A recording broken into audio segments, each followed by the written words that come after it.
बिहार के समाजवादी जगत को नए साल में बहुत बड़ा झटका लगा है।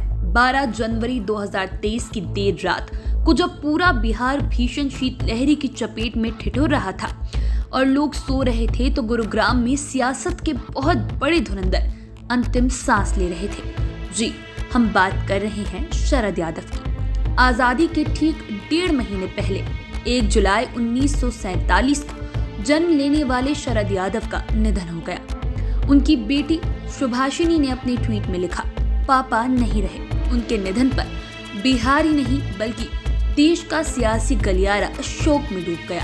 ऐसे में आज हम आपको दिवंगत शरद यादव के बारे में बताएंगे, लेकिन इसके पहले बताते हैं कि प्रधानमंत्री नरेंद्र मोदी ने अपने शोक संदेश में क्या लिखा है। वे लिखते हैं, pained by the passing away of Shri Sharad Yadav ji. In his long years in public life, he distinguished himself as MP and minister. He was greatly inspired by Dr. Lohiya's ideals. I will always cherish our interactions. Condolences to his family and admirers. Om Shanti. इसी तरह बिहार के मुख्यमंत्री नीतीश कुमार ने लिखा, शरद यादव जी से मेरा गहरा संबंध रहा है। मैं उनके निधन से स्तब्ध और मर्माहत हूँ। और आपको ये सुनाते हैं कि आधी रात में सिंगापुर के अस्पताल से लालू यादव क्या बोल रहे हैं। शरद यादव जी बड़े भाई का मृत्यु का खबर सुन करके मैं काफ़ी विचलित हुआ हूँ, काफ़ी दुखी हूँ और काफ़ी आघात लगा है। शरद यादव जी, माननीय मुलायम सिंह यादव जी और नीतीश कुमार जी और बहुत सारे नेता, हम सब लोग डॉक्टर राम मनोहर लोहिया, चंद नायक कर्पूरी ठाकुर जी के सानिध्य में मिल के राजनीति किया करते हम लोग आ रहे हैं। आज एक खबर लगा, मैं तो सिंगापुर में हूँ और इलाज के क्रम में ही इस समय खबर लगा कि वो हम लोग के बीच में नहीं है। महान समाजवादी नेता थे, स्पष्टवादी थे। शरद जी और मैं कभी कभी लड़ भी जाता था, बोलने के मामले में, भाषण के मामले में, विचारों को रखने के मामले में, लेकिन लड़ाई का कोई दूसरा कटु बात नहीं रहता था। लाखों लाख अपने मित्रों को छोड़ करके हम लोग को पीछे उठ पाए।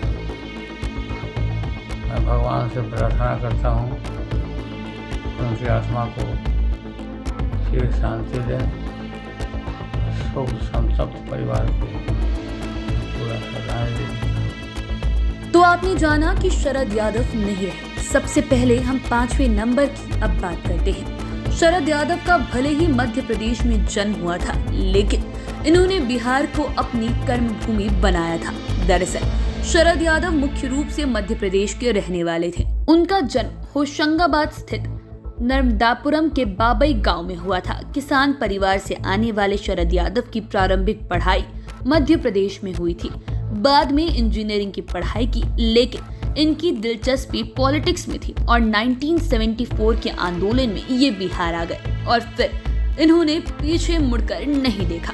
समाजवाद के पुरोधा बन गए। इन्होंने बिहार को अपनी कर्मभूमि बना लिया। इसके बाद तो ये बिहार की माटी में इतना अधिक रच बस गए कि बहुत से लोग ये कहने लगे कि शरद यादव बिहार के ही थे। कह सकते हैं कि बिहार के लोगों ने इन्हें अपना बना लिया था। अब बात करते हैं चौथे नंबर की। किसान परिवार से आने वाले शरद यादव खेती किसानी से दूर रहे। इनके पिता की चाहत थी कि बेटा खेती किसानी में ना उलझे, वह इंजीनियरिंग करे। शरद यादव अपने पिता की कसौटी पर खरे उतरे। दरअसल उस समय इंजीनियरिंग की पढ़ाई का काफी क्रेज था। यही वजह है कि उस जमाने में जो भी समृद्ध घराने थे, वे अपने बच्चों को इंजीनियरिंग कराते थे। अब आप बिहार के मुख्यमंत्री नीतीश कुमार को ही देख लीजिए, ये भी राजनीति में आने से पहले इंजीनियरिंग कर रहे थे और आज भी विकास कार्यों में अपनी पढ़ाई का इस्तेमाल करते हैं। लेकिन यहाँ हम बात कर रहे हैं शरद यादव की। शरद यादव अपने पिता के कहने पर 1971 में जबलपुर शिफ्ट हो गए थे। इन्होंने जबलपुर के इंजीनियरिंग कॉलेज में एडमिशन लिया और काफी मेहनत से पढ़ाई की। मेहनत रंग लाई और इन्हें इलेक्ट्रॉनिक इंजीनियरिंग में गोल्ड मेडल भी मिला। इन्होंने जबलपुर में ही रॉबर्टसन मॉडल साइंस कॉलेज से स्नातक की डिग्री भी हासिल की थी। अब बात करते हैं तीसरे नंबर की। शरद यादव भले ही पिता के कहने पर इंजीनियर बन गए और गोल्ड मेडल हासिल भी कर लिया, लेकिन इनके मन में तो सोशल इंजीनियर बनने की चाहत थी। इसीलिए ये स्टूडेंट लाइफ में ही पॉलिटिक्स में आ गए थे। दरअसल इंजीनियरिंग की पढ़ाई के दौरान ही जबलपुर में इनके लिए राजनीति की जमीन तैयार हो गई थी। आप कह सकते हैं कि इन्होंने इंजीनियरिंग कॉलेज से ही स्टूडेंट पॉलिटिक्स में एंट्री की। इंजीनियरिंग कॉलेज में ही शरद यादव छात्र संघ के अध्यक्ष चुने गए। तब तक समाजवाद के मजबूत स्तंभ के रूप में डॉक्टर राम मनोहर लोहिया पूरे देश में छा गए थे। ये पॉलिटिक्स में राम मनोहर लोहिया के विचारों से काफी प्रभावित थे। ये अक्सर लोहिया के आंदोलनों में शामिल होते थे। इस दौरान इन्हें मीसा के तहत कई बार गिरफ्तार किया गया था। इन्हें 1970, 1972 और 1975 में जेल जाना पड़ा था। शरद यादव ने मंडल कमीशन की सिफारिशों को लागू करने में भी अहम भूमिका निभाई थी। फिर तो ये देश के बहुत बड़े सोशल इंजीनियर बन गए थे। अब बात करते हैं दूसरे नंबर की। किसान परिवार से आने के बाद भी ये खेती से दूर रहे, लेकिन ये हमेशा समृद्ध किसान की तरह रहते थे।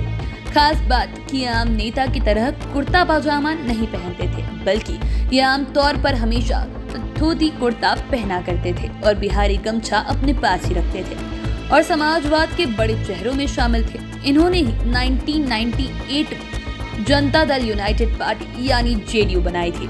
इनका राजनीतिक सफर काफी रिच रहा है। केंद्र में भी कई दफे मंत्री बने।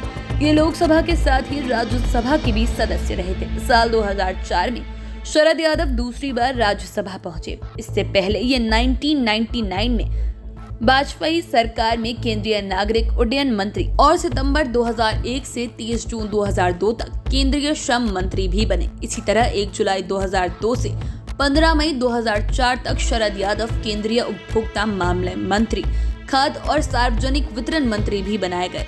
इतना ही नहीं, साल 2012 में संसद में बेहतरीन योगदान के लिए इन्हें उत्कृष्ट सांसद पुरस्कार 2012 से नवाजा गया। अब बात करते हैं पहले नंबर की। शरद यादव अपने राजनीतिक सफर में 2 बार राज्यसभा के और 7 बार लोकसभा के सदस्य बने। 7 बार में 4 बार बिहार से सांसद चुने गए। ये देश के एकमात्र नेता है जो 3 राज्यों से सांसद चुने गए हैं। बिहार के अलावा ये मध्य प्रदेश और उत्तर प्रदेश से भी लोकसभा चुनाव लड़ चुके थे और जीते भी थे।